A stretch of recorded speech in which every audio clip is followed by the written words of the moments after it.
Hallo zusammen! Guten Morgen! Ja, gute Nacht. Also, wie spät ist 12 Uhr so? Ich habe keine Uhr an.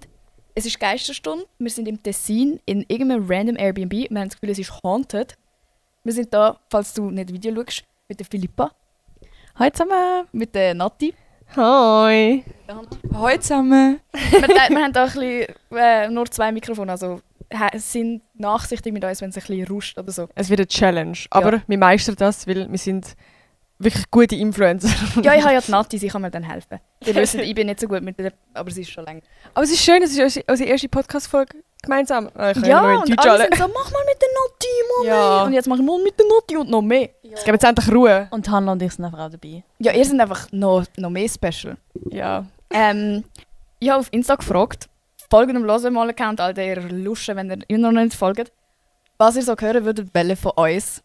Und alle sind so, Girls Talk! Gebt Advice, gebt Tipps, erzählt so, was ihr so macht und so. Und wir haben den ganzen Tag eigentlich über nichts anderes geredet. Und darum, ich habe jetzt so nicht so eine fette Struktur vorbereitet wie immer, ihr kennt es. Aber vielleicht können wir einfach mal so ein bisschen erzählen, was wir heute vielleicht schon so für Gedanken gehabt haben. Und so ein bisschen, was wir auch heute erlebt haben, Alter, weil alle so, ja, so, redet mal über eure Erfahrungen als Frau und so, wie so Sachen, die halt mehr so keine so sexualisiert werden und so. Wollt ihr erzählen, was wir heute fucking da im Tessin erlebt haben? Ja. Okay, wir sind irgendwie mit 17 Umweg hierher gekommen. Und dann sind wir die Strasse, also wir haben unser Zeug abgeladen und haben dann einfach nur noch essen. Wir sind so hungrig gesehen und sind die Strasse runtergelaufen. Wir haben nicht gecheckt, dass es einfach 17 Kilometer nichts anderes gibt, außer Strasse und Autos. Und nicht mal jedes zweite, sondern fast jedes Auto hat Männer drin gehabt, weil es da irgendwie keine Frauen gibt. Und die haben uns angeschaut, als wären wir die grössten Sexobjekte. Das war richtig schlimm gewesen. Die haben auch rausgeschrauen, catcalled, haben irgendwie so da, als wären wir irgendwelche Katzen so gemacht. Oh mein Gott, ja, so das ist unangenehm so schlimm. gewesen. Ja. So rausbusselt, so dieses...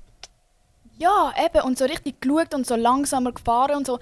Und ich finde es richtig crazy, so unsere erste Reaktion war halt richtig so gewesen, aber wir haben ja, also wir sind ja nicht speziell angelegt, wir haben uns nicht irgendwie geschminkt speziell. Es ist so, sofort haben wir so das Problem bei uns gesucht, so, aber was ist das? Oder ist das irgendwie so eine Straße, wo nur irgendwie so Leute rumlaufen? Also wir haben so jegliche Gründe gesucht und ich glaube, es gibt einfach keinen fucking Grund. Es ist einfach so ein ruhiges Dorf und wenn dann so 4 miteinander rumlaufen, so, wir hätten nichts daran ändern, wir hätten nichts besser machen können. Es ist einfach trotzdem so ein Arschbums für uns. So, ja, schön, du merkst wieder so, dass du keine Macht über die Situation hast und einfach so das über dir ergehen lassen musst. Irgendwann, am Anfang sind wir noch so confused. Irgendwann haben wir angefangen, alle so den Mittelfinger zu zeigen. Oder zu bellen. Ja, Hannah hat angefangen zu bellen, aber... Ich bin richtig ausgerastet, weil es ist so ekelhaft. Und ich denke mir so, wir sehen aus wie 16-jährige Kinder. So die wissen nicht, dass wir volljährig sind. Sondern ich finde, ich sehe aus wie 15, 16. Und dass du auf mich geierst, ist so ekelhaft. Du bist so ein 60 Jahre alter Mann, der eine Frau neben sich hat und trotzdem...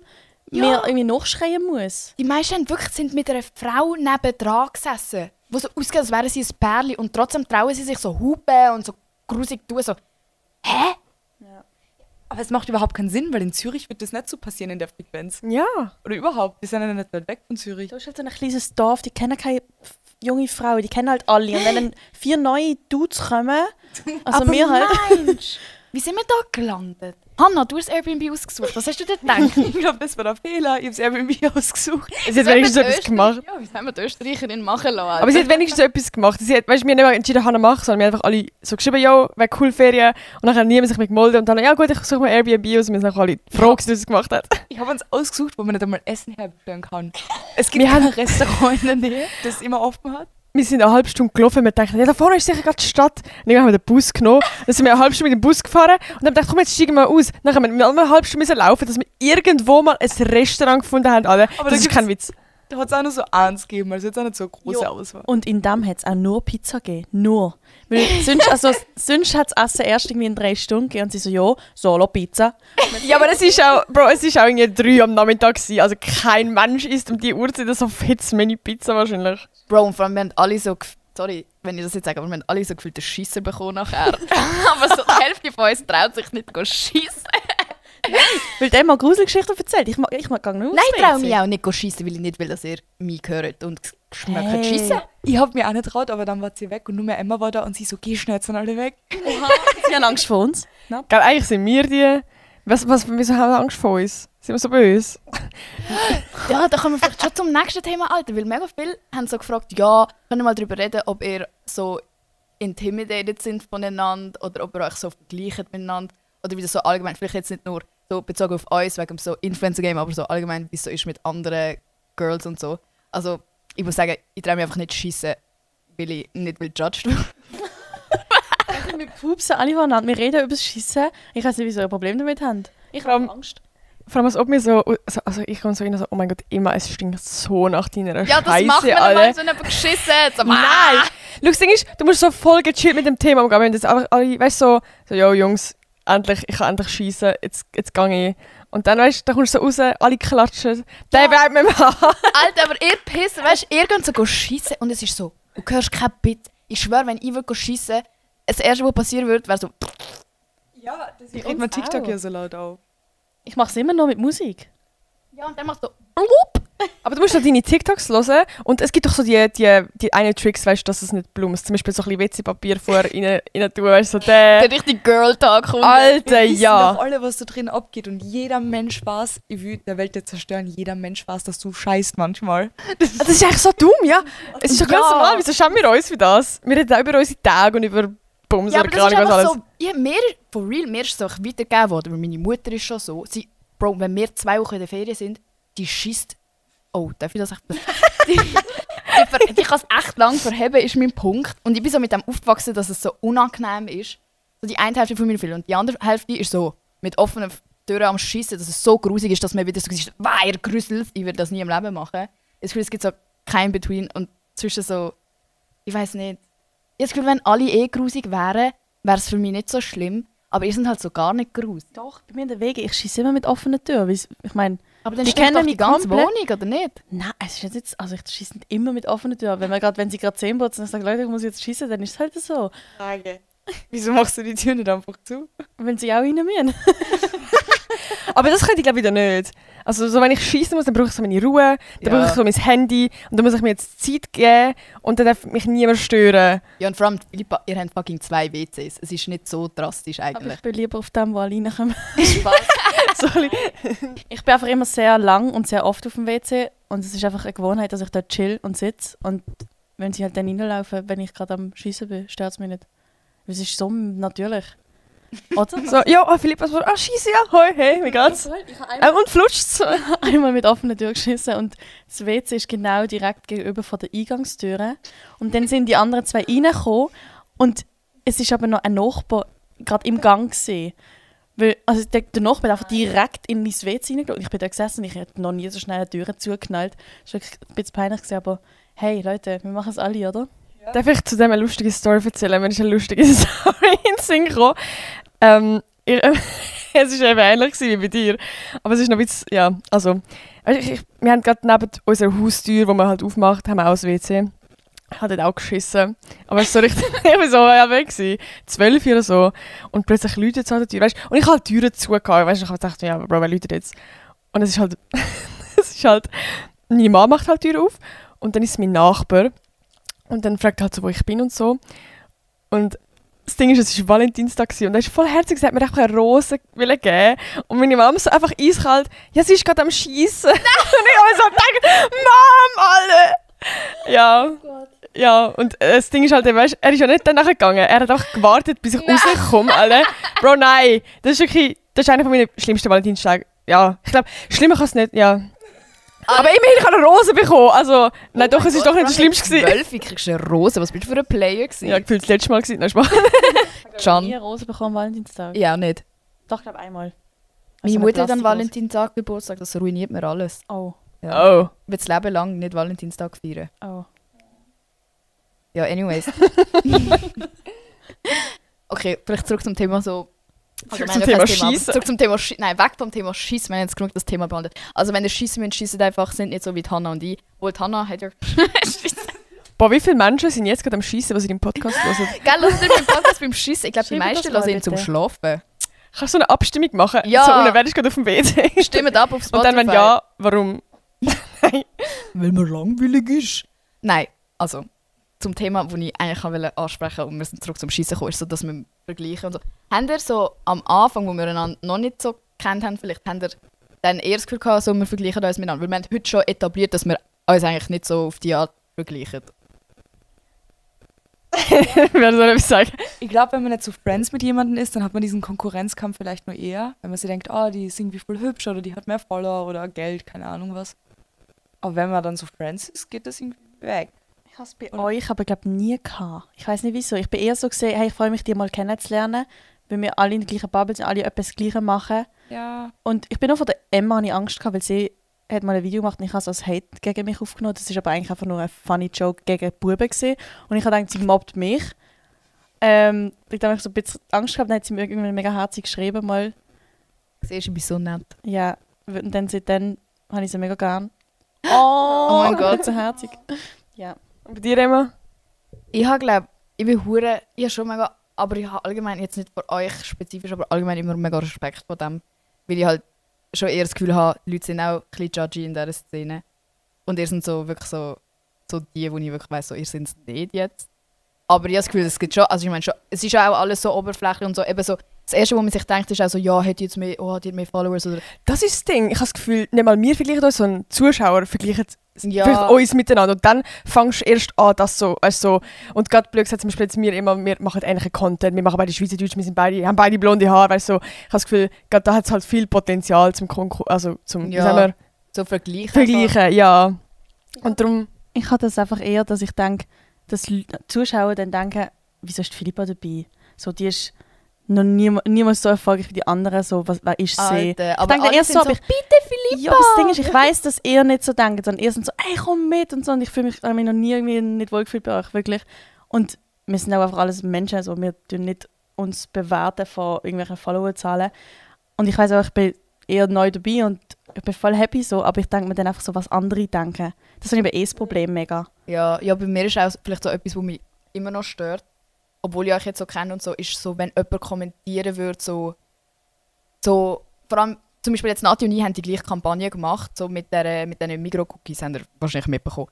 Und dann ist auch so, wenn es so heisst, so, ja, Team Nati oder so, Nati ist best Schweizer Influencer, bin ich gerade so, fühle mich wie so angegriffen, nicht weil es mich stresst, dass Leute Nati geil finden, sondern weil es dann, oder so, wenn bei mir auch jemand kommentiert, Emma viel besser, oder so, oder jemand kommentiert so bei jemand anderem, so Emma von Wish, oder so, Ja. denke ich auch so, hure asozial, also ich will auch nicht, dass jemand sich jetzt so fühlt, und so das Vergleichen so, oder so, dass jemand über alle stellen, so, du bist die Beste, du bist mein Liebling, also ich verstehe ja, dass man einen Liebling hat, so, aber wenn es dann heisst, Best Influencer, so bin ich immer so, Digga, ich werde einfach nie so können, so sein wie die Leute, weißt du, so. Aber du kannst eben, das finde ich so schwierig, so, du kannst ja, also klar kannst du uns alle vergleichen, aber wir machen ja gleich alle immer noch einzelnen Content Ja. und sind alle einzigartig. Nein, also weißt du, wie ich meine? So, also niemand kopiert ja den anderen. Und wenn, dann ist es vielleicht eine Idee, die gefühlt jeder andere auch macht, wenn TikTok-Trend oder so, oder man lässt sich halt inspirieren, aber ich würde nicht sagen, dass es wie eine Kopie ist vom anderen so. Und darum nervt es mich, wenn so das ganze das Vergleichen ist so, es geht eben, wir selber machen überhaupt keinen Wettbewerb, wer am meisten Follower hat, wer am coolsten ist und alles. Und es fuckt dann auch so ein bisschen ab, wenn das Zuschauer machen, weil du fängst dann auch an, die Kommentare lesen und irgendwie, eben, wir sind ja wie untereinander Friends und wenn dann Zuschauer so ein Konkurrenzding machen, dann es fühlt sich einfach scheiße an, weil irgendwie, ja, weiß auch nicht. Obwohl, also ja, jetzt, wo wir an kennen und so, ist es für mich eigentlich auch so, es ist einfach so, ja Bro, wieso kommentierst du das? Aber so früher, wo ich euch nicht kennt habe, ist so für mich so gewesen, so, ja, schön, Alter, weil dann weiss ich auch nicht so, dass ihr, also ich hatte dann wie durch die Kommentare das Gefühl gehabt, ja, die fühlen sich auch besser als ich, obwohl ihr ja gar nichts dazu sagt, so. Aber es lässt mich einfach irgendwie so, es ist einfach so eine Insecurity geworden, dann irgendwie, also so ein bisschen. Ja, aber jetzt sind wir alle Friends und es juckt niemand. Wir pushen einander, jetzt werden alle, wir brauchen 1 Million, hat Hannah gesagt. Ja, ich habe heute gesagt, Leute, wir brauchen alle 1 Million auf TikTok, weil dann sind wir im Game. Ja, dann sind wir Elevator Girls. Das sind wir heute schon gewesen. Wir haben ja heute, haben wir das jetzt erzählt im Podcast oder haben wir das im Vlog erzählt? Wir haben draussen haben wir eine coole Elevator Girl TikToks gemacht. Aber so richtig auf Wannabe alle. Und dann sind wir zusammengeschissen worden. Ja, unsere Airbnb-Frau hat uns aus dem Fenster zusammengeschissen. Und alle anderen haben reagiert und ich einfach so den Rücken einfach dazu getragen, behalten. Ich habe die Konfrontation nicht ausgehalten. Ich finde es aber so schwierig, irgendwie sie böse gewesen und irgendwie sie lieb gewesen. Und ich kann nicht ganz irgendwie Ja, also, Ich finde sie wohl lieb und würde uns einfach nur sagen, dass wir nerven und laut sind. Aber irgendwie muss man das ja sagen. Nein, ich habe das Gefühl, zuerst war sie so mad, dann hat sie so gesehen, dass wir es sind und dann hat sie ein schlechtes Gewissen gehabt. Und dann ist sie gerade so geswitcht von, ja, ich kann ja noch 20 Minuten machen, weißt du, Wir sind. Gell? So hat es angefühlt, ja, stimmt. Ja, aber hat sie gemeint, wir sind Randoms. Wir können ja gar nicht dort rein, wenn wir Randoms sind. Doch, jeder kommt da rein. Das ist Ja, aber das creepy, da wegen gehst du ja dem nicht. habe ich das Gefühl, dass da uns jemand beobachtet. Ja, Leute, wir fühlen uns richtig beobachtet. Haben wir schon erzählt, dass aus jeder Ecke Männer spawnen? Irgendwas drehen? Alter, ohne Scheiß, jedes Mal, wenn So wir hat's etwas am gesagt. Filmen sind, kommt einfach so aus dem Fenster schauen sie, aus dem Balkon schauen sie. Random steht einer so auf dem Dach. Oh, Samichlaus. Alter, wir haben so ein TikTok gedreht und plötzlich sehe ich so im Hintergrund einfach so einen weißen Mann. Ich meine, das ist so eine Statue. Also so ein mit weißem Bart, so ein weißer Mann. Und der hat sich nicht berührt. Bewegt, Digga. Ich kann nicht mal mehr reden. Auf jeden Fall, er hat sich nicht bewegt. Und ich habe gedacht, Bro, was ist das? Dann sehe ich, es hat sich so ein bisschen bewegt. Es hat no joke ausgesehen, wie so ein Samichlaus, der gerade aus dem Chemie gekommen ist. Und es hat so creepy ausgesehen, weil er so angeschaut. Ja. Und Emma hat dann auch Angst gehabt. Sowieso, weil in unserem Airbnb spukt's. Ich habe Angst und ich will nicht da schlafen. Und wir müssen nochmal da schlafen. Kann ihr euch das vorstellen, wir müssen fucking nochmal da schlafen. Und das Licht hat so einen Sensor und es geht die ganze Zeit an und ab. Und es macht so komische Klickgeräusche. Und wir sind da gerade an der Hauptstraße. Und ich habe das Gefühl, wenn schon so viele Creeps in diesen Autos sind, werden sie uns auch da holen. Und anscheinend hat jemand geklopft, aber das hört nie wer außer du. Nein, das erste Mal haben sie nicht. Ich habe es gehört am Anfang. Dann ist Ja. das wirklich passiert? Ja. Ja, und wir haben so 2 Türen, die man so nicht abschließen kann von innen, die halt irgendwo anführen, wie es halt amigs so ist in Airbnb oder so. Kennt ihr das, wenn ihr in einem Hotel sind, wo so das Durchgangszimmer irgendwie so... bei mir ist schon mal dann im Hotel so legit jemand reingekommen, weil die nicht gecheckt haben, dass es nicht ihre Tür ist. Und da, wir können nicht abschließen und ich habe das Gefühl, wir haben so eine Tür, die zu einem Keller führt. 100%. Bro, das ist ein Keller. Ich schwöre euch, Leute sind, sicher sind so gefangen. Hexen verbrannt worden oder so. Es sieht doch creepy aus da. Seht ihr? Schaut mal ins Video. Bitte, wenn ihr das Video nicht schaut, schaut mal. Wir sind da an einer Steinwand. Shabby chic. Kennt ihr diese TikToks in den Airbnbs, wo die so eine Tür öffnen, eben so eine geheime Tür und dann endet es in so einem richtig gruseligen Keller?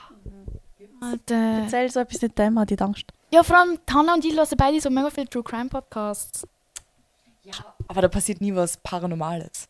Doch. Sonst wäre es kein True Crime. Ja, aber dann kommt True Mystery. Kenn ich nicht. Ja, Pech.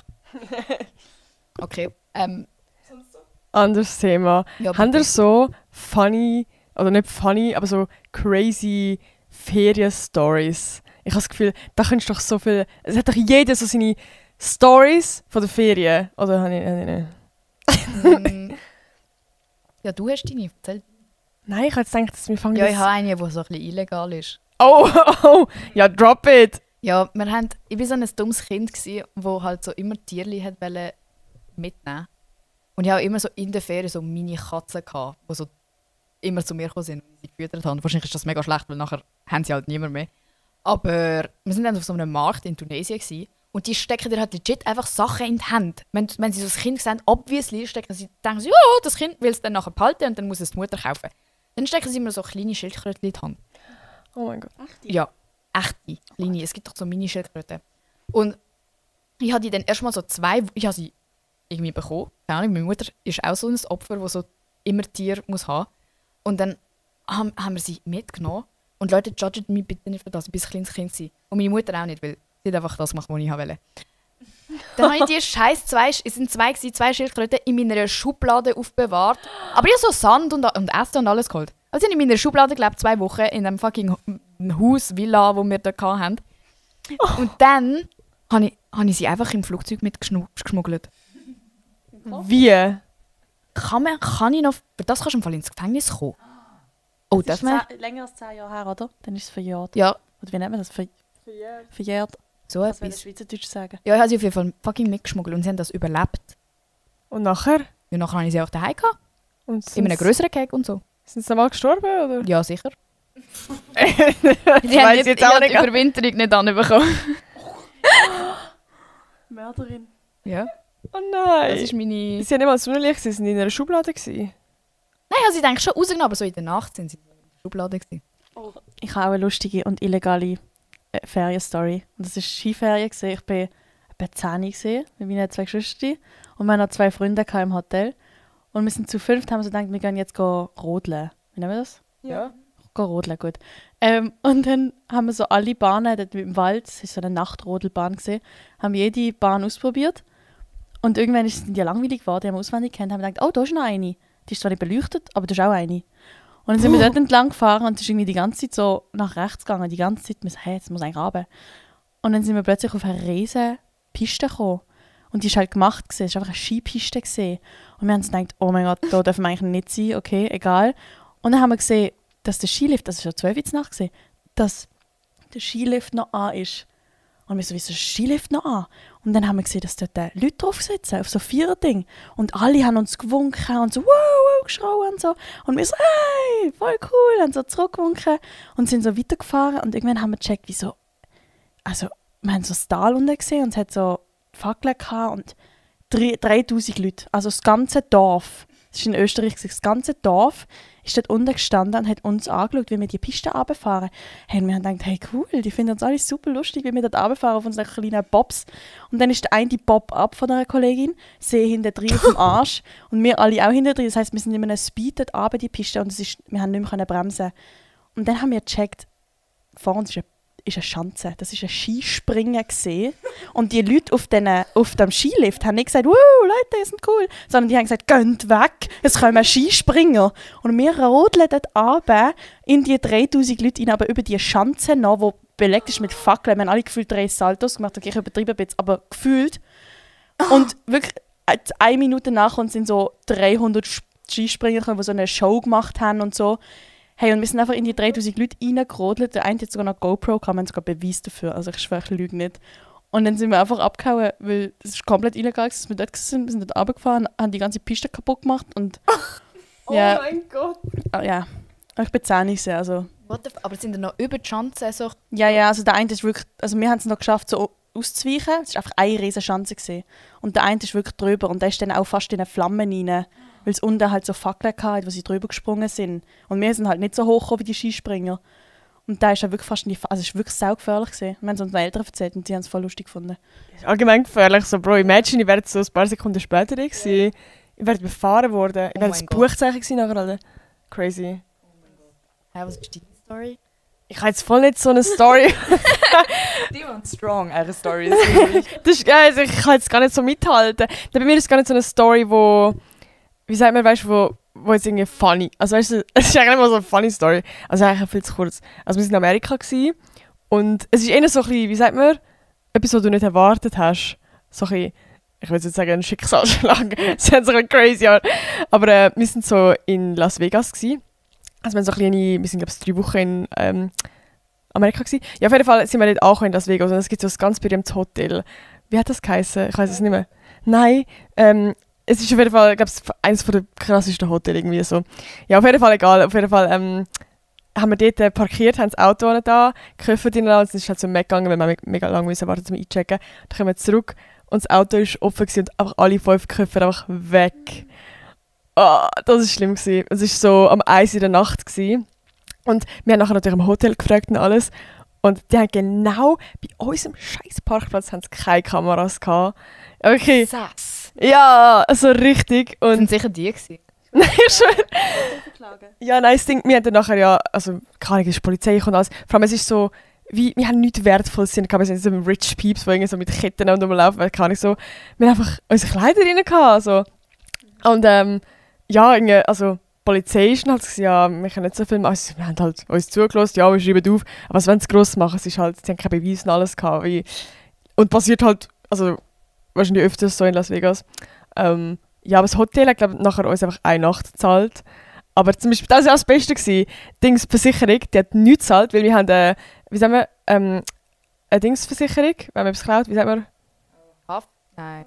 Haftpflicht, sagen wir so. Keine Ahnung. Aber wir haben eine, aber nicht im Ausland. Heisst, wenn es in der Schweiz passiert, hätte es uns wahrscheinlich alles gezahlt. Hä, aber das ist ja hure crazy, dass ihr die nicht im Ausland habt. Ist das normal? Das habe ich auch keine im Ausland. Ja, also wir haben jetzt eine im Ausland. Alter. Ja, immer danach. Schon, glaub. Und nachher passiert es nie mehr. Vielleicht habe ich auch keine. Aber Doch, das ich habe Gefühl, glaube das eine, oh hat mein man Gott. Ich bin froh. Schon, ich weiß Nein, aber nicht. mir ist das im Fall... Wir sind mal in der Dominikanischen Republik, haben wir ein Auto gemietet gehabt, und wir sind halt mit so Einheimischen von dort befreundet. Das heisst, wir sind halt nicht so tourimäßig unterwegs gewesen eigentlich. Und wir sind irgendwo anscheinend so ein bisschen durch das sketchy Ghetto gefahren. Und dann schießt jetzt uns so einen Stein an die Scheibe. Oh mein Gott. Und dann also wären wir einfach nur mehr gewesen. Wir hätten fix angehalten und geschaut, was ist passiert und so. Und die Einheimischen so, nein, wir müssen weiterfahren. Und nachher haben sie uns aber nicht im Auto, sie haben nicht wollen, dass wir Angst bekommen, haben sie uns im Auto nicht erzählt, was jetzt genau passiert ist und so. Wir haben auch noch so kleine Kinder dabei gehabt und so. Und nachher, wo wir dann angekommen sind, sagen sie so, ja, weisst, die machen das, damit wir anhalten und sie einem dann irgendwie etwas entweder machen oder die ausrauben, so quasi at Gunpoint so kommen und so, gib mir jetzt alles, was du hast. Oh mein Gott. Und wären wir nicht weitergefahren, hätten sie das einfach gemacht. Und sie haben also halt auch nicht gesagt, dass wir so eigentlich low-key scheiße von ihnen, dass sie also durchs Ghetto nehmen, aber wir haben halt dort durchfahren müssen, um an einen geilen Ort zu kommen. Und ich einfach so hinten, ich war selber so vielleicht so 14, 15 gewesen, mit so 2 kleinen Kindern, bei mir ist die Scheibe so am zerbröckeln, so richtig so, Oh mein Gott. als wäre ich im Film. Okay, ich glaube, ich habe noch richtig viele Storys, man kommt es einfach nicht. Kennt ihr die TikToks? Also ich kenne so von TikTok, aber das ist so ein bisschen, oder allgemein ist es nur in Deutschland, ich weiß nicht, dass man irgendwie so ein Zettel oder so vor die Ja! Scheibe legt und dass das irgendwie so ein Trick ist, dass man halt dann will abfahren, dann sieht man es, will führen laufen, lässt halt den Schlüssel nicht rein und in dieser Zeit rennt irgendjemand ins Auto und fährt einfach weg. Das finde ich ja so crazy einfach. Alter, ich hatte auch so eine Phase, wo ich so richtig viel so Zeug researched habe, weil ich mich so unsicher gefühlt habe und so alles wissen, wo so passieren kann. Und anscheinend gibt es ja auch so Frauen, die extra kommen und mit dir reden, weil du fühlst dich ja sicher mit einer Frau. Und dann sind sie so, ja, weisst, kannst du mir kurz helfen und so. Und dann in dieser Zeit kommt irgendein Typ und tut sie einfach einpacken, so Human Trafficking Type Shit. Und es ist ja oft so, dass dann eigentlich Frauen kommen, weil man denen halt vertraut. Oder auch irgendwie so, dass du nie sollst bei dieser Seite einsteigen, wo du also als Fahrerin bist. Das habe ich gendert. Wir haben vorher über das Gendern geredet. Nein, dass du, weil dann unter dem Auto jemand so, und das schon passiert ist, dass Leute so ja, Oh mein Gott. so richtig crazy Shit, wo auch wieder so, apropos Girls Talk und so, was euch so passiert, so, Bro, das schießt mich so an, dass man das überhaupt so muss wissen und sich so auf das achten muss. So, Bro, ich will einfach in mein Auto einsteigen können, ohne Angst haben, dass jetzt unter dem Auto jemand auf mich wartet oder das Auto nebendran mich einpackt. Vor allem, welcher Typ würde nicht bei der Fahrerseite einsteigen, weil er so denkt? Also welchem Mann geht das auch Männer so, frage ich mich. Weil wir Frauen haben alle das schon mal gehört, mit dem, jo, wenn dort so ein Zettel drum ist, du musst aufpassen und bla bla bla. Oder immer mit dem Schlüssel nach Hause Oder mit dem gehen. Schlüssel am Heilaufen so. Das passiert sicher auch bei Männern, aber viel weniger. Prozentual passiert das ja. Also, Ja, die Angst mit der Person und dem Auto, die habe ich so stark gehabt. Ich bin immer mit der Taschenlampe zum Auto hin und habe unten erst einmal geschaut. So wie quasi schauen, ob ein Monster unterm Bett ist. Alter, ja, das ist echt, also, keine Ahnung, habt ihr noch mehr so Sachen, die ihr so immer im Hinterkopf habt? Weil das ist jetzt für mich so etwas, das habe ich eine Zeit lang so oft gedacht und jetzt so wieder so ein bisschen, ja. Was ich immer mache, wenn ich allein unterwegs bin, an Airport raus, damit ich höre, wenn wer hinter mir geht. Ja, gar keine drin. So, wenn es dunkel wird. Ich tue mich so vom Ausgang heimkomme, tue ich mich so ein bisschen wie ein Typ kleiden, wenn ich heim muss laufen. Ja. Also weißt du, mit breiten Hosen, Kapuze, und ich mich wirklich wie so ein Typ, weißt du, so richtig so, einfach so laufen. So einfach so breit. Also ich denke, wenn ein Auto so mich von hinten sieht, ich denke so, ja, ich bin so ein starker Typ, der so die kann zusammenschlagen. Und immer ultra böse schauen, also niemanden anlächeln. ja. Aber weißt du, was ist noch besser als das, wenn du gar nicht schaust? Weil mega oft höre ich so, dass so das Problem ist, also das Problem, so die erste Kontaktaufnahme ist einfach der Blickkontakt. Und dann haben sie wie schon so irgendwie so die erste Verbindung zu dir. Also wenn du sie gar nicht in die Augen schaust und ins Gesicht schaust, dann bist du wie so, hast gar nicht so irgendwie darauf eingeladen. So wenn du böse schaust, kannst du sie ja wie auch provozieren irgendwie. Wenn du nicht schaust, provozierst du es ja irgendwie auch. Also so, logisch ist mir nie schuld und so, aber das ist etwas, wo ich immer denke, so, ich schaue niemand an. So, logisch habe ich so im Blickfeld und so, schaue so, wo ist die Person und so. Das mache ich auch. Ich muss immer wissen, wer wo gerade ist. Und ich bekomme auch immer mit, wenn eine neue Person so, kann ich auch am Bahnhof, wenn jemand Neues anläuft, bin ich so, oh mein Gott, wo ist der jetzt? Und jetzt läuft er 2 Schritte, wo geht der an? Kommt der jetzt zu mir? So immer so das Gefühl haben, so, oh mein Gott, es könnte jetzt etwas passieren. Ich habe einen Tipp an Mädels oder auch Jungs, wenn sie sich unsicher fühlen, ist, läutet irgendjemandem an und wenn es zu spät ist, zum jemandem anläutet, tun so. Weil ich laufe immer, wenn ich wirklich allein heimlaufe, was man eigentlich eh nicht sollte, Leute, laufen nicht allein heim, nicht vor allem das Mädchen. Aber wenn man allein heimläuft, dann redet auch so wegen, ja, ich bin gleich daheim, nein, muss mir nicht entgegenkommen, alles gut. Ja, ich sehe ihn schon, ich sehe schon das Haus. Oder irgendwie so, auch wenn es, vor allem wenn ihr irgendwo in einer Stadt sind, wo man weiss, ja, da könnte jemand zuhören, jetzt auf dem Land bringt es nicht, wenn du telefonierst. Wenn du siehst, es ist niemand um dich herum, aber Wenn du das Gefühl hast, es könnte irgendjemand neu sein, dann red einfach, als wärst du schon in Sicherheit. Und in Österreich zumindest gibt es eine Nummer, die man anrufen kann für den Nachhauseweg. Ah, wirklich? Lol, wie geil. Also ich tue zum Beispiel immer einfach snappen, weil ich glaube, so wirklich einen ganzen Heimweg auch mit mir selber reden und so tun, als wenn ich telefoniere. Ich glaube, ich bin mir irgendwie doof vorkommen und du einfach immer snappen. Also einfach so... Oder Tage. den Standort teilen. Ah, das Kann man sowieso, auch ja. so Sowieso. die ganze Zeit. Und was mir halt auch mega hilft, ist so wissen, dass ich genug Akku habe. Alter, wenn ich keinen Akku mehr habe, bin ich wirklich so, dann habe ich das Gefühl, jetzt stirbe ich, jetzt holt mich jemand so genau dann. Da müssen wir so Powerbank dabei haben. Es gibt ja wirklich kleine, wo du so auch in die Ausgangstasche mitnehmen kannst. Oder so. Alter, Schon schlimm. Dass wir alle so Tipps haben. Also, ja. in was für einer Welt wir eigentlich leben, ist schon schlimm. Man kann mir so viele Sachen erzählen über das und über die Angst. Weil wenn ich in der Nacht an einem Mann vorbeilaufe, atme ich 3 Sekunden nicht. Wenn ich in diesen 3 Sekunden sage, jetzt versterbe ich.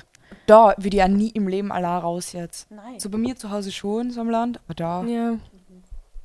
Wisst ihr, was mir so am meisten Angst macht? Wenn ich so einen weißen, grossen Wagen sehe. Das Ja. ist so von Natascha Kampusch. Ich weiß Ja. nicht, aber irgendwie so, ich habe wirklich das Gefühl, wenn ich so einen gesehen habe, ich so, okay, jetzt ist es gewesen, jetzt ist es vorbei, so Ja. schön gewesen.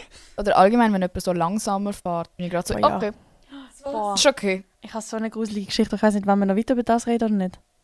Kann man schon Und erzählen. Girls Talk. Ja gut, das ist eigentlich schon ein Girls Talk. Wir Ja. ja. bei Girls Struggles, oder? Ganz schnell die Story noch. Ich bin einmal mit meinen 3 Mädels vom Ausgang heimgelaufen, das war in Basel. Gewesen.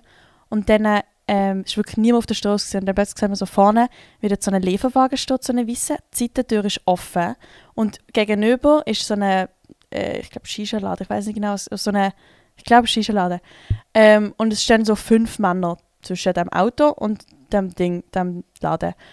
Und für mich sind sofort alle Alarmglocken an. Vielleicht bin ich viel zu paranoid, aber ich habe gedacht, ich muss sofort dort vorbeilaufen mit meinen Mädels.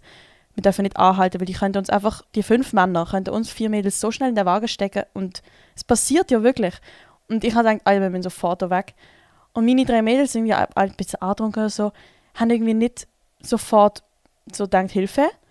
Und die haben dann wirklich uns angesprochen, irgendwie gesagt, wo ist das und das, so völlig. Und ich dachte, Alter, das ist so eine Falle. Und ich so, Leute, wir laufen weiter. Ich habe vor diesen Männern meine Mädels angeschaut, laufen weiter, weil ich so eine Panik hatte. Und die sind dann gesagt, Alter, was bist du jetzt so zickig? So, was ich auch verstand, weil wenn du die Panik nicht hast und wenn du nicht denkst, oh mein Gott, wir werden jetzt entführt, dann ist es einfach eine Philippa, die dich anschreit, wo so ist so, Alter, jetzt lauf weiter, was redest du mit denen? Und ich habe völlig Panik gehabt und dann habe ich es wirklich weggezerrt und die meinen so, bleibt. Irgendwie so. Und ich weiß nicht was, also vielleicht war es auch wirklich nachher harmlos gewesen, aber ich bin dort so Nein, ängstlich gewesen. Ich ich habe wirklich glaub gesagt, nicht. Leute, wir gehen jetzt nicht. Eine Kollegin auch gecheckt und hat meine Panik in den Augen gesehen und haben es zum Glück geschafft, wegzugehen. Also wir sind wirklich nicht lange stehen geblieben. Aber ich habe das Gefühl, wenn ihr dort zu zweit Mädchen läuft, beide haben keine Panik oder so, bleiben dort stehen, es hat so schnell etwas passieren. Alter, das ist uns im Fall in Paris. Ja, ich bin mit einer Kollegin allein gewesen. Es sind auch so 2 Männer zu uns, voll auf uns zu. So, weißt, nicht so am Umschauen, wer könnte uns helfen, sondern uns sehen straight an, so richtig schnell und ich schon so, Bro. Und das sagen ja alle in Paris so, du redest mit niemandem, es ist normal, Pariser Leute gehen nicht auf Leute zu. So, wenn jemand kommt, ist schon komisch, schau, dass du dein Zeug bei dir hast und so. Und meine Kollegin ist so eine, sie tut so voll Research machen und so, bevor man irgendwo angeht. Sie hat so genau gewusst, so, nein. Und nachher kommt er so und ist so, ja, könnt ihr uns helfen, unser Auto ist kaputt gegangen. Wo ich schon so bin, Bro, du kommst nicht zu uns 2 für zu Ausgehen wie 12 und fragst, ob wir dein Auto fixen können, als so grown-ass man. Also weißt du, so, es ist auch wieder so etwas so, kommt zum Auto, helfen uns und so. Und wir so, no, sorry. Und dann ist der so aggressiv geworden, hat so angefangen rumschreien und ist so, doch, kommt jetzt, hallo, was ist mit euch und so. Und wir einfach weggelaufen und alle so anfangen zu schauen und so. Und der ist richtig ausgerastet so. Und das ist ja nicht so schlimm, wenn der nicht irgendwie etwas im Sinn gehabt hat, könnte er doch einfach, es hat so viele Leute gehabt, kann er doch einfach jemand anders nehmen. So. Ich frage mich, was die hätten wollen, wenn wir bei denen beim Auto waren, so, vielleicht einfach uns ausrauben oder so, hoffentlich nicht mehr, aber so, einfach so, das kleine Moment, wo du so fett musst reagieren, so, fuck, nein, das ist nicht einfach helfen oder so, kurz schauen, was beim Auto ist oder so. Vor allem lieber machst du einfach einem, also weißt, ich habe oft so, wenn ich jetzt irgendwie so ein Auto gesehen und es ist so ein bisschen sass, dann bin ich so, ich könnte jetzt die Straßenseite wechseln, aber irgendwie, ich will jetzt auch nicht, also weißt, ich habe das Gefühl, wenn es die Person merkt, dann ist es doch auch irgendwie weird, wenn es jetzt echt voll ein lieber Mensch ist, so. Aber lieber einfach einmal zu viel die Straßenseite wechseln, hast halt so einen weirden Moment. Dafür passiert 100% nichts, also blöd gesagt, so. Also es ist einfach, lieber machst du einen auf sicher, so. Und darum auch bei dir so, es ist halt cringe, in dem Moment zu schreien von denen, aber lieber, als dass nachher irgendetwas passiert. So, darum, keine Ahnung, eigentlich in dem Moment, gerade wenn du so ein Bauchgefühl hast, mach einfach lieber. Ja. Ich glaube auch eigentlich immer ins Gute der Menschen. Aber in so Situationen kann es wirklich schnell kippen und es kann wirklich gefährlich sein. Und dann bist du halt lieber mal einmal ein Arschloch zu diesen Menschen und sagst, nein, ich helfe dir nicht. Und rettest vielleicht dein Leben. Oder bist halt einfach nur asozial, trau sein. Aber lieber das, als dass einfach das Schlimmste passiert. So. Ja, und wir wollen doch jetzt auch keine Angst machen. Aber es ist halt so die Realität. Und was vielleicht mega viele Typen schreiben mir auch so, wenn es so um so Fragen und so, oder was hast du schon immer wissen und so geht, sind alle so, ja, wie kann ich einem Mädchen so in der Nacht oder wenn es dunkel ist, so klar machen, dass ich ihr nichts Böses will, wenn ich so auch dort laufe. Und es ist einfach so, du kannst nichts machen, weil wenn du so sagst, hey, ich will im Fall nichts Böses, aussahst. Doch, du kannst schon was machen. Also ich finde zum Beispiel, so wie dieser Person die Sicherheit gibt, zum Beispiel schau, dass du einen Abstand hast zu ihr, dass du zum Beispiel lieber vor ihr laufst, als hinter ihr. Also gut, wenn Ja, du aber sie so überholen, ist jetzt so, creepy. ja, aber ich meine jetzt wie... Strassenseite wechseln. Direkt, das ist so gut, weil wenn ich zum Beispiel auf jemanden zulaufe und die Person wechselt die Strassenseite, dann bin ich so, okay, entweder du hast Angst vor mir, das ist geil, oder du willst mir keine Angst machen, ich liebe dich so. Und wenn es hinter mir ist, dann auch, wechselt die Strassenseite. Statt dann langsamer laufen, ist Aussass. Es ist mega schwierig. Ich finde Überholen aber auch besser als hinten weiterlaufen. Wow, nein, ich hatte so Angst. Am Moment, während dem Überholen, atme ich nicht. So, Da habe ich das Gefühl, der packt mich. Also es ist wirklich schlimm. True, ja. und ich traue mich, ich bin dann auch so, ja, ich kann jetzt nicht zurückschauen, weißt du, so, ich kann nicht das weirde Ding machen, so mir geht so viel aus dem Weg, weil ich will ja nicht wirken wie so, Bro. Aber ich glaube, vielleicht, was sonst noch helfen kann, ist so, wenn der am Handy ist oder so Oder er abgelenkt telefoniert eigentlich. Eben so telefonieren, irgendwie so zeigen, dass du nicht deine Aufmerksamkeit auf mehr hast, sondern random selber etwas machen oder so. Lass so Katy Perry Musik oder so, Alter. Oder auch So Lady Gaga oder so. oder Kapuzenarbeit irgendwie so. Und wirklich, wenn du telefonierst und einfach schon nur eine freundliche Stimme hast, oder nur, du hörst, die Person ist jung oder die Person ist, die redet, ich weiß nicht, es ist so, man wirkt direkt sympathisch und man ist weniger ängstlich. Also imagine so, er telefoniert so, ist jetzt vielleicht ein bisschen jünger, telefoniert mit einem Kollegen so, hey, ja, Bro, ja, weißt du, du hast auch so sicher das Gefühl, weil du weißt eben, die Aufmerksamkeit ist nicht auf dir. Und einfach so, du hast so ein Bild von einer Person und sonst machst du ja als Girl dir selber gerade so ein Bild von, das ist jetzt ein Creep. Und wenn du so ein bisschen eine Persönlichkeit von dieser Person siehst, dann ist es automatisch so ein bisschen, kannst du ein bisschen einordnen, so ein bisschen. Aber wenn er redet und telefoniert und so, Alter, dann macht es genug laut, dass man auch ein paar Wörter hört. Weil wenn es so ein Nuschle ist, so, hey Bro, dann habe ich so das Gefühl, du holst jemanden, der mich holen muss. So, oder so irgendwie Sprache. Was vielleicht eine gute Idee ist, die immer funktioniert, ist so Sprachaufnahme an jemanden machen und so, wo du so erzählst, was du gemacht hast.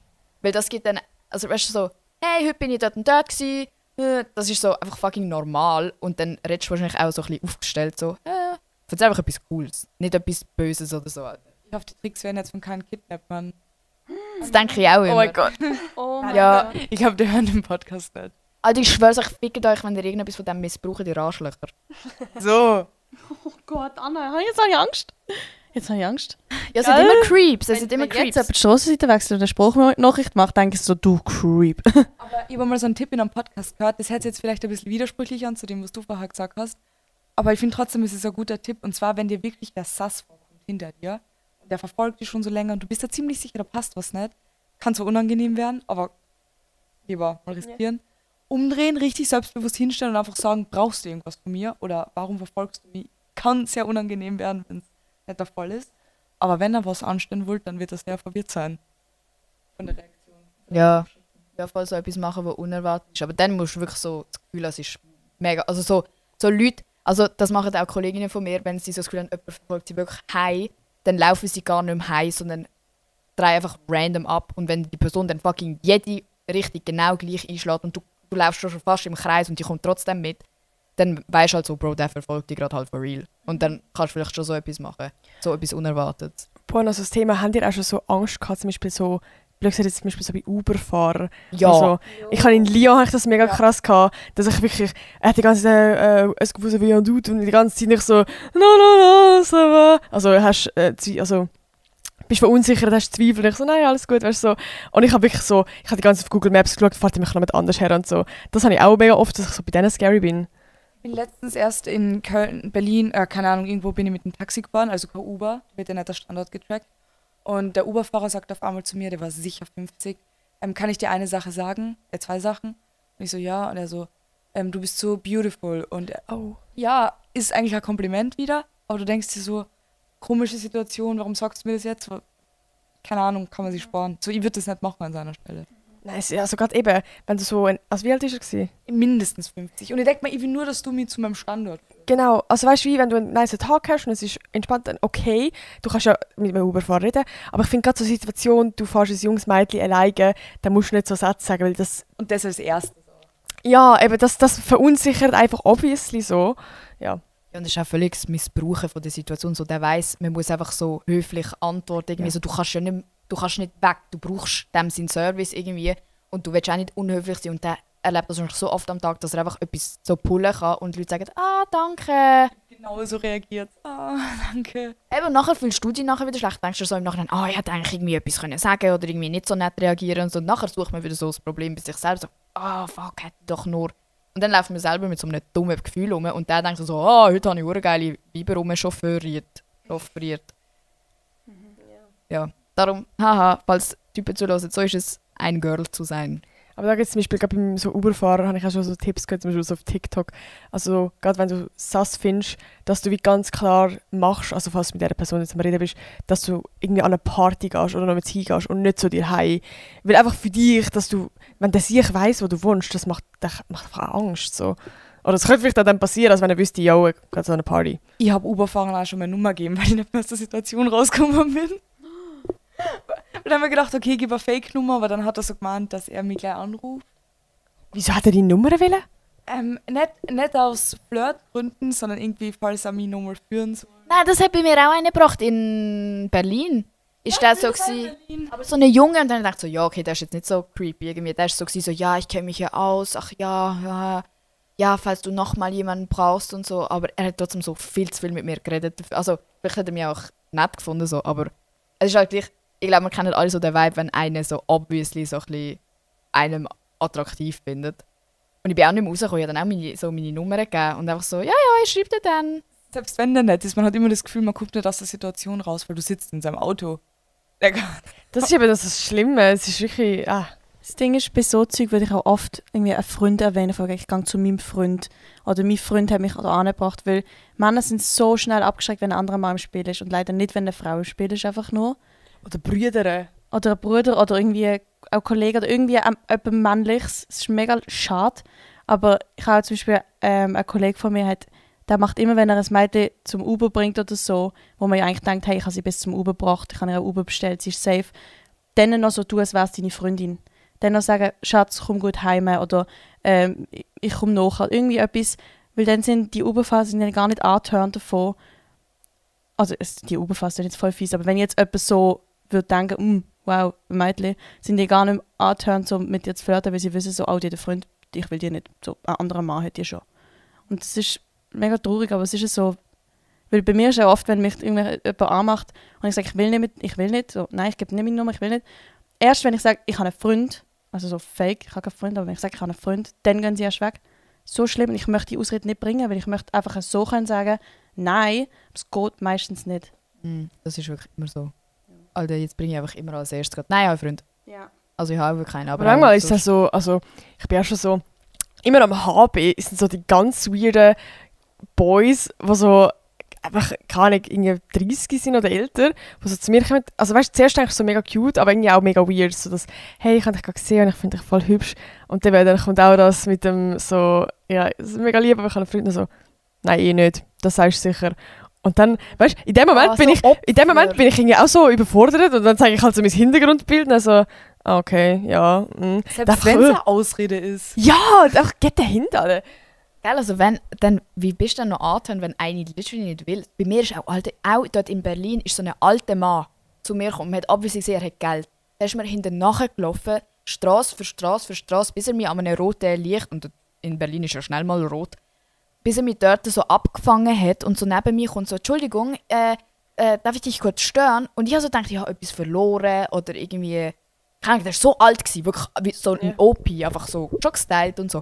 Alter, nachher ich sagte, ja, mir ist aufgefallen, du hast echt schöne Haare. Dann habe ich kurz gedacht, das ist so vielleicht eine von einer Agentur oder so Werbe, keine Ahnung, Alter, irgend so, ich habe mir nicht vorstellen.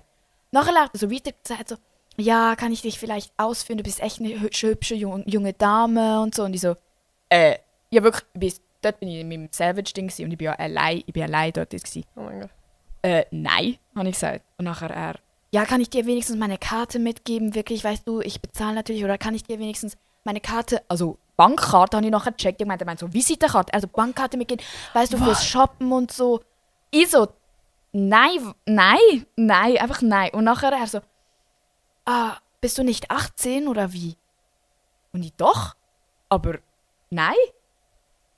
Ja, und nachher musste ich einfach weglaufen und habe so richtig wieder so das gerade, dass ich so am Zittern war und so nicht mehr gewusst habe und so einfach weitergelaufen bin, so weg und so alle, ich habe so gemerkt, ich suche so den Blickkontakt mit anderen Leuten, weil ich gemerkt habe, ich brauche jetzt irgendjemanden, der das so witness, damit ich nicht so alleine und zum Glück hat es so viele Leute gehabt. Auch am helllichten Tag, wo ich einfach so denke, wie kann der zu mir kommen und das Gefühl haben, dass ich mich auf das einlassen würde? Wie wirklich wie dumm kann der sein? Ich kann mir gut vorstellen, dass Leute, die jetzt zuhören, vielleicht teilweise sich so denken, wo ist das Problem, darf man kein Kompliment mehr geben und so. Doch, darf man voll geil Komplimente, aber man muss halt auch ein Gespür dafür haben. Und ich weiß, wir haben alle schon so Momente gehabt, wo es wirklich übergriffig geworden ist, wo man angefasst worden ist oder wirklich Angst gehabt hat. Und dann... Gerade mal Leige ist so. Leige am HB möchte ich nicht von einem 30-Jährigen angesprochen werden, der einfach so aussieht, als hätte er... Deswegen findet man es dann auch nicht mehr so lustig und nett. Das ist das Problem, nicht das Kompliment. Und Ja, vor allem, wenn du merkst, wenn du, weißt, ich mache ja schnell so ein Ding von, hey, ich will jetzt eigentlich gerade wieder weiterlaufen. Und sie dann so, weißt du, eben gerade das mit mir zeigen, du hast einen Freund und alles. Das, Oder wenn sie anfangen, so mit dir mitlaufen. So, Bro, du bist doch gerade am Bahnhof hängen gewesen. Wieso kommst du jetzt plötzlich mit? Bleib doch dort, wo du fucking gewesen bist.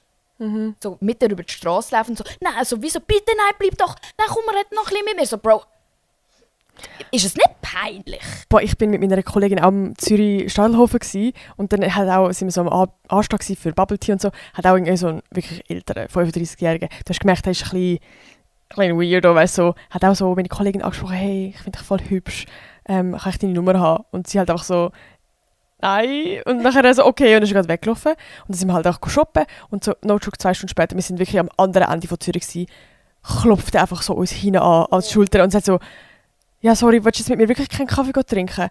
Das heisst, er sicher ist die ganze 2 Stunden irgendwo uns hinten durchgelaufen. Das war ja nicht Zufall wahrscheinlich gewesen. Das war so fucking creepy gewesen. Also wirklich, wir sind einfach straight heim, wir sind so verschrocken, wir sind wirklich so in Angst, also wir sind im Schockzustand gewesen. Ja. Alter, ja, es ist einfach, jede kann so viele Geschichten so erzählen. Und das Ja. Ding ist, ich meine, wir sind jetzt so 20, was auch immer, aber ich hatte so Geschichten auch schon mit 12 gehabt. Ja. Weißt du, es ist ja so, ich habe kurz überlegt, so, ja, wir hören ja auch viele Junge zu, ich will jetzt nicht, dass ihr so rumläuft und mega Angst habt, aber dann sicher auch schon so Sachen erlebt. Und ich meine, wir schreiben auch viele Leute so, hey, kannst du mir vielleicht helfen, ich check nicht, ist das jetzt irgendwie blöd gewesen von ihm oder hätte ich etwas machen können oder so.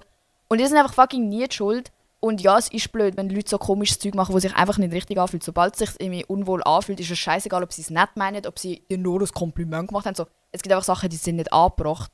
Und vor allem finde ich es komisch, so als alter Typ, du musst nicht einem jungen Mädchen sagen, hey, du bist der... So, das könnte deine Tochter sein. Wieso hast du das Bedürfnis? Wenn ich jetzt zu dir kommen würde, so als Gleichaltrige, so, hey, oder nur weil ich sage, du bist mega hübsch, tschüss, schönen Tag. Aber das Kompliment ist nur als Einstieg, um etwas erreichen zu können. Die wollen einfach nachher weiter mit dir reden. Ja, vor allem, ich glaube, es wäre immer noch etwas anderes, wenn jetzt jemand in meinem Alter kommt, wo weißt, so einen ähnlichen Vibe wie ich hat, nicht creepy wirkt, weißt du, nicht so eine Ära hat, wo du so merkst, es ist irgendetwas sass. Und auch zu mir kommt, hey, ich habe dich gesehen, voll cute, fertig. Aber I don't know, dann will ich auch viel weniger gerade so denken, oh mein Gott, Hilfe, sondern, weißt du, so ein alter, ich weiß auch nicht, finde ich, macht noch einen mega krassen Unterschied so. Aber auch schnell zur Aufklärung, wir sind keine Männerhasser. Es gibt auch ganz viele tolle Männer und es gibt genauso viel, also es gibt auch creepy Frauen, nicht genauso viel, aber auch. Das heisst auch, Jungs, passt auf euch auf. Wenn ihr mal denkt, Alter, die Frau verfolgt mich, es kann auch sein, dass die etwas von euch will. Alter. Also passt auf und wir sind nicht gegen Männer oder gegen Kompliment, sondern die Art und Weise macht es aus. Ja, und auch der Ort. Also weißt du, wenn man so in einer Bar hockt und der hockt so neben dir oder so, fair, dann kannst du so, aber wenn ich auf der Straße am Laufen bin mit Kopfhörer drin, kannst du vielleicht auch einfach sein lassen. So, dann ist die Chance gross, dass ich keinen Bock auf dich habe. Voll. Eben, und schlussendlich, wir reden einfach auch noch von unseren Erfahrungen, also darum, wir sind halt alles Girls, darum haben wir jetzt einfach mehr solche Erfahrungen gemacht als andersrum, ja. Ja, ich finde es auch immer ein bisschen schwierig, so darüber reden, so, ja, Boys und so, ich habe ja keine Ahnung, wie es für euch ist.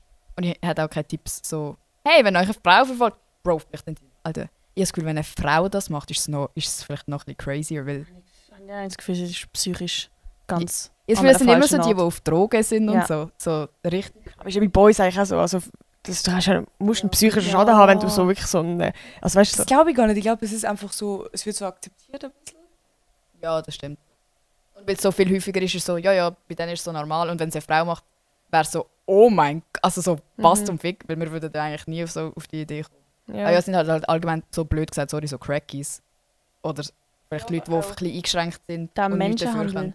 Also das meine ich auch so. Ah, Menschenhandel ja, sind auch aha. so oft Frauen dabei, die wirklich andere Frauen in Fallen locken, wo ich denke, wie gestört musst du sein, dass du andere Frauen... Ja, die So. sind halt auch Teil von so einem System. Ja, eben, wegen dem, also, es gibt auch creepy Frauen. So. Ja, Nicht jede Frau ist eine Retterin in der Not. aber ich glaube, die werden doch auch so dazu gezwungen und so, oder? Die mühen, also, die sind ja dann wie, also ich glaube, es gibt auch das, eben, du wirst selber so eingefangen quasi und nachher bist du die Nächste, die muss, dann sagen sie dir, ja, du kommst so wieder weg, wenn du uns mehr reinbringst. Und dann gehen sie, ja, ich habe so ein Buch gelesen, das gibt's. Alter, dann musst du quasi, dann ist es so Manipulation, also, ja, um dich selber retten, musst du neue Girls reinbringen, aber das ist halt ein Joke, die lassen dich nie gehen. Was ist das Endziel? Also wo kommen die Girls hin, die keine neuen reinziehen? Ah, die werden einfach verschlagen, bis sie es machen. Wahrscheinlich. Oder irgendwie, die sind nachher, müssen sich prostituieren. Also sind sie Geld reinbringen? Ja. Das ist ganz deep geworden. Das ist Schlimm. richtig traurig geworden, aber hey, vielleicht müssen wir auch mal... Also ich muss schon mal ganz viele Trigger Warnings wahrscheinlich aufschreiben irgendwo, aber ja, ist auch ein wichtiges Thema. Und ich habe das Gefühl, es redet sich auch niemand drüber. Weil es ist eben so, dass es wird mega schnell verbunden mit dem Männerhass und so, chillt mal. Aber ich meine, man kann ja auch mal darüber reden, wie es wirklich ist. Und es ist nicht immer so und es gibt viele Tage, wo nichts Scaryes passiert, aber ja. Heute war es irgendwie krass. Deswegen haben wir jetzt drüber geredet. Ja, ich glaube, es beschäftigt uns ein bisschen. Ja, alle prägt von heute. Ja, aber es ist ja auch ein wichtiges Thema. Eben gerade so, einfach mal mit Aufklärung und eben, wir haben ja auch Tipps gegeben und alles, also wie, keine Ahnung, so ja. Okay, ich habe noch etwas anderes, wo Leute haben wollen, Tipps dazu haben. Und ich habe zwar letzte Folge habe ich so ein bisschen darüber geredet, dass ich voll Probleme damit habe, allein zu sein und voll damit am Struggle bin und so. Und jetzt haben die Leute mega viele so gefragt, so, ja, haben die anderen vielleicht so Tipps, wie man allein lernt, so allein sein und mit sich selber klarkommen und so. Und ich habe das Gefühl, Nati, Alter, du kannst das richtig gut. Schon, wieso meinst du das? Keine Ahnung, du hast einfach so, du hast so Stabilität irgendwie schon gefühlt. Ich kann literally auch schon wieder eine Podcast-Folge über das Thema machen. Oh, sorry. Jetzt gebe ich da extra bei deinem Account meine Tipps. Nein, Du musst schon nicht so ausführlich sein. Nein, ich habe das Gefühl, für mich ist es auch viel so, dass man das eher das Gefühl hat. Also klar, ich habe auch schon viel mehr gelernt, so mit dem Selbstbewusstsein von alleine sein und allem. Aber ja, du lernst es, indem du alleine bist. Also zum Beispiel, gerade so Sprachaufenthalt, ich bin halt alleine ins kalte Wasser geworfen, wo du lernst Leute kennen, du bist auf dich selber gestellt und es ist eigentlich ein Alleinreisen. Das bringt viel. Ich kann viel gerne alleine laufen, einfach alles. Also wie durch die Erfahrung, dass du halt allein bist, lernst du halt in dem Sinne eigentlich auch so, ja, basically. Aber tust du so, wenn du so sagst, allein sein, bist du dann wirklich so allein mit deinen Gedanken oder tust du eigentlich auch so ablenken, so immer einen Podcast hören oder irgendwie ein Video schauen? Oder weißt du, so, weil für mich ist es mega schwierig, so das Gefühl, ich habe nicht mal etwas, um mich ablenken oder so. Mir ist dann bewusst, dass ich, Bro, ich bin einfach die ganze Zeit am TikToks schauen, das bringt mir eigentlich auch nichts so. Wenn du so merkst, so, du musst dich befassen mit dir selber und so. Also, oder ist das Gefühl, so, wenn man das will lernen, kann man zuerst so anfangen mit so, ja, Bro, du chillst einfach allein und bist am Handy oder liest etwas. Also eben gerade zum Beispiel, wenn du so Erfahrungen machst, wenn du zum Beispiel alleine reisen gehst oder nur schon alleine mal in ein Restaurant essen, alleine shoppen, das kann so geil sein. Und in dem Moment bist du ja in dem Sinne am Shoppen und nicht am Handy. Und da fängst du auch automatisch an Gedanken machen. Oder gerade zum Beispiel, wenn du so laufen gehst, klar kannst du auch am Handy sein. Aber manchmal ist es einfach nice, entweder chillige Musik hören oder halt einfach gar keine Musik hören. Und jetzt zum Beispiel im Frühling, wenn es noch Vögel zulassen ist und so. Das kann so ein Vibe sein und das kann so abholen. Und irgendwie, zum Beispiel also Autofahren ist für mich voll Therapie, weil ich so alleine bin. Du kannst gar nicht am Handy sein und du bist auch so in den Gedanken und das Ich finde ich finde es geil. richtig schlimm, Autofahren. Echt? Es ist ja sehr meditativ. Wahrscheinlich, weil du dann wieder mit deinen Gedanken alleine bist. Nein, ich kann einfach nicht Auto fahren. Also, okay. Nein, aber no joke, da kann zum Beispiel laufen. Also ich bin jetzt seit dem Mond, also seit meinem Sprachaufenthalt im April, Mai, bin ich straight am Durchziehen. Okay, nein, seit dem Frauenfeld nicht mehr. Aber dass ich jeden Tag 2000 Schritte will, oh mein Gott, nein, wie spät ist? Ich muss noch 500 Schritte machen. Es ist Eis. Es ist Eis! Es ist Eis, du kannst nicht mehr deine Schritte Ich hab, erreichen. ja, vielleicht habe ich es noch erreicht. Ah doch, ich habe safe noch erreicht. Ja, wir sind jetzt auch weit gelaufen. Ja, stimmt. Also, never mind. Auf jeden Fall. Einfach laufen ist für mich voll krass. Mein Leben irgendwie so also das ist einfach voll, aber so, mein Leben irgendwie so positiv verändert, weil einfach, du kannst so viel nachdenken und wie viel Zeit nimmst du dir am Tag, wo du wirklich so für dich, weißt, wo du auch mal nicht am Handy bist, nicht am Arbeiten bist, sondern einfach wirklich laufen gehst und einfach deinen Kopf so ein bisschen frei bekommst. Das macht, das ist so geil, mach das. Also wenn alle 10'000 Schritte am Tag machen und wenn ihr dann immer noch etwas zu reklamieren habt, dann sucht das nächste Problem. Und es gibt so eine Confidence, weil du hast das Gefühl, du hast etwas erreicht am Tag. Weißt du, was ich meine? Wenn Ja. du das so geschafft hast, das ist so wie so ein Confidence-Boost. Irgendwie so, du hast so das Leben im Griff. Irgendwie so. Auch wenn es mega simpel ist. So. Ja, fair. Ja. Hast du irgendetwas, Hannah? Kannst du gut allein sein? Ich bin voll gerne allein. Aber ich weiß nicht, woran das liegt. Einfach schon immer. Ja, schon immer. Genießt das. Man kann machen, was man will. Man muss keine Rücksicht nehmen. Ich nehme einfach nicht gerne Rücksicht auf andere. Ich glaube, deswegen mag ich es gerne. Scheiß Ego, Alter. Philippa, kannst du gut allein sein? Ich weiß nicht. Also ich bin gerne allein, aber ich lenke mich dann ab. Also ich bin jetzt auch öfters allein gereist, nicht allein am Ziel dann gesehen, aber so die Reise allein gemacht, nach Berlin, nach Wien, irgendwie so. Und dort hast du halt mega lange Zeit, wo du musst in deinen Gedanken sein, vor allem wenn du irgendwie in diesen deutschen Bahnen wieder das WLAN nicht geht, hast du so keine andere Wow. Möglichkeit. Klar, hörst du Musik oder so, aber ich denke schon sehr viel am Tag und habe schon genug Zeit, in meine Gedanken zu gehen und an Zeug, also über Zeug nachdenken. Ich bin so ein Overthinker, ist vielleicht ein bisschen zu schlimm. Aber ich gehe auch oft halt mit dem Hund laufen und dort komme ich auch immer voll runter. Also ja, laufen ist schon geil. Oder was auch richtig gut tut, um die Gedanken so zu verarbeiten, einfach so Tagebuch schreiben. Oh ja. Muss man nicht so auf Tryhard machen, aber einfach so Gedanken runterschreiben, weil dann hat man es mal so sortiert. Ja, fair. Ich habe das Gefühl, ich kann es nicht machen, wenn ich nicht try hard mache. So entweder richtig oder gar nicht. Und jetzt einfach ein halbes Jahr nicht mehr auf. Schreibst du dann so Liebestagebuch? Heute war ich. Ja! Ah. Eigentlich ist heute nicht viel passiert. Aber, warte, ich überlege mal kurz. Ah ja, das ist so richtig mühsam. Das ist so süß. Haben wir sonst noch etwas zu besprechen? In der Wie Mühe. lange sind wir eigentlich schon dran? Ich habe das Gefühl, es geht ich schon weiss viel nicht, zu ich lese nicht, lang. weil ich da hure Takt Das geht doch safe schon eine Stunde im Fall. Ja, sicher. Ich habe immer so das Gefühl, ja, jetzt sind wir am Schluss. Ach, und dann was Thema, okay. Also nicht, weil es Ja, irgendwie, nein, weißt, ja, es geht schon lang. Aber es Oder? sind auch 4 Leute, die ihre Meinungen sagen müssen. Also komm. True. Es ist lustig, was wir für Themenübersprünge gehabt haben. Es hat angefangen mit, wer kann gut scheißen gehen? Alter. Erfahrung mit sexueller Belästigung. Und jetzt. Und Ferien-Stories haben wir auch noch gehabt. Ja. Das sind die illegal richtig angefangen. Ah, shit. Ja, sonst noch, vielleicht noch kurz so, wie sagt man dem, so Rapid Fire, so bang, bang, schnell. Habt ihr irgendeinen Was? So, wenn man so Bang, richtig bang. schnell eine Antwort raushauen muss, ohne viel überlegen. Habt ihr so einen Tipp für die Liebe? Weil die Leute sind auch, mega viele sind so gesagt, ja, könnt ihr bitte Boy-Tipps geben und so. Komm, Philippa, fang an. Oh nein, ich bin gerade voll überfordert. Du bist der Rizzler eigentlich. Oha, hey, das ist ganz falsch. Philippa Ich bin hat die hure Einzige, die Single ist. Aber nein, schreiben wir jetzt nicht alle, bitte. Spaß, nein. Tipps für Liebe. Meinst du jetzt in einer Beziehung? Oder wenn man liebt?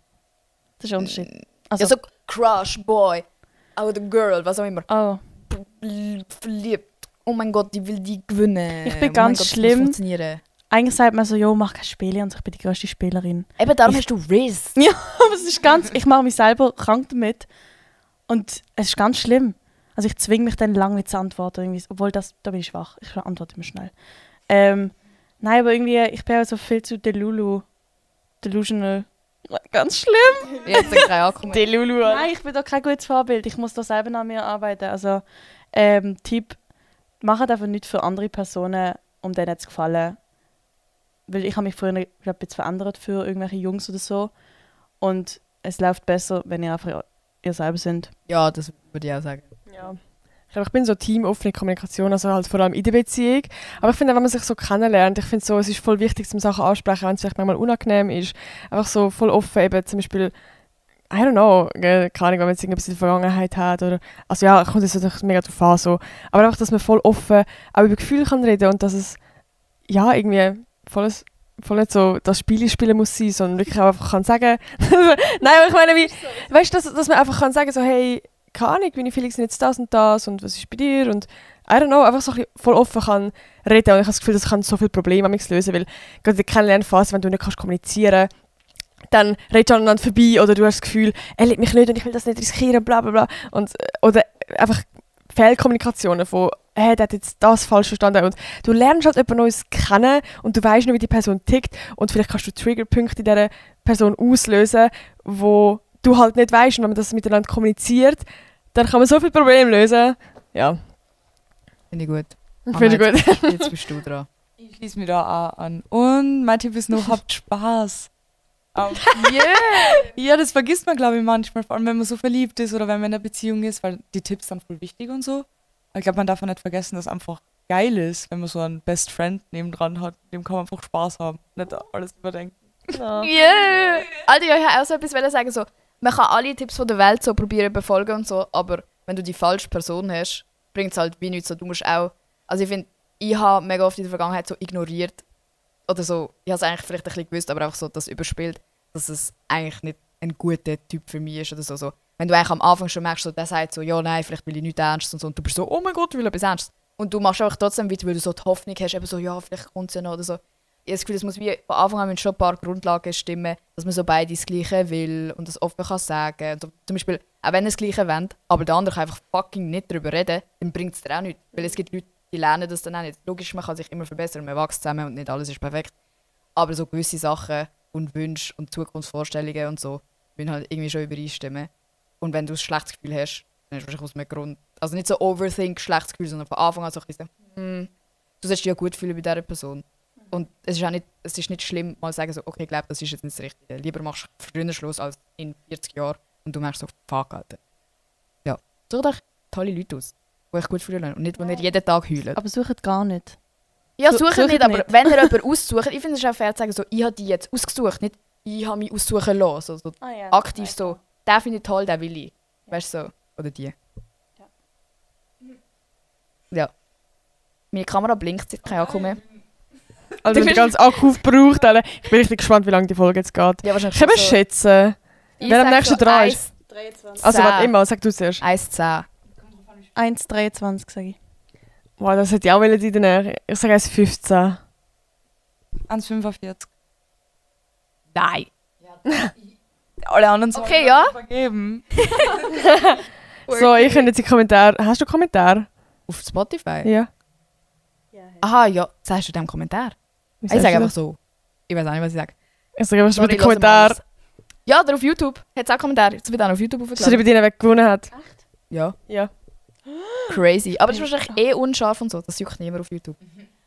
Danke fürs Zuhören. Ich hoffe, es hat euch Spass gemacht. Ich hoffe, ihr habt euch gefühlt, als wären ihr so bei unserem Sleepover dabei. Jetzt tun wir uns im Creepy Haus Bett fertig machen, tun das Pyjama anlegen und... gute Nacht. Jetzt ist die Kamera ausgeschaltet. Akku aufladen. Und dann fängt erst der richtige Girl Talk an. Oder es schlafen wahrscheinlich alle einfach gleich so sofort ein. Eins Also von nach beiden. dem Podcast bist du so kaputt nachher. Ja. Also bist du so kaputt nach meinem Podcast und das vierte ist noch krass. Ja, das vierte ist wirklich so... Jetzt mal schauen. Hoffentlich hat das alles funktioniert. Und wir hören uns nächste Woche. Sind bitte stolz auf mich, dass diese Woche fucking Erfolg gekommen ist, obwohl ich letzte Woche so oh mein Gott, wie weit sind wir es schafft. Es kommt mal besser. Ja. Geht mit euren Kollegen irgendwo an, wenn ihr könnt. Trefft euch mit Leuten. Und es wird alles ein bisschen besser. Okay. Danke, dass Spread ihr love. mitgeredet habt. Danke, dass wir dürfen. Und hört bei meinem Podcast vorbei, dann machen Oh wir ja, auch eine sorry. Folge. Lass Yeah. bei... zur 9-Pause. Ich kann mir überlegen mit dem Podcast. Alter, mein Brain ist so kaputt. Lass bei der 9-Pause vorbei. Folgt der Hanna Tulik, folgt der Philippa Reis. Oder? Heißt es überall? Ja, nein, Philippa Lenja. Aber ja. Ah ja, der Philippa Lenja. Und tschüss. Tschüss. Tschüss. Danke, Emma, danke. Kuss, Ja. Kuss. Ja.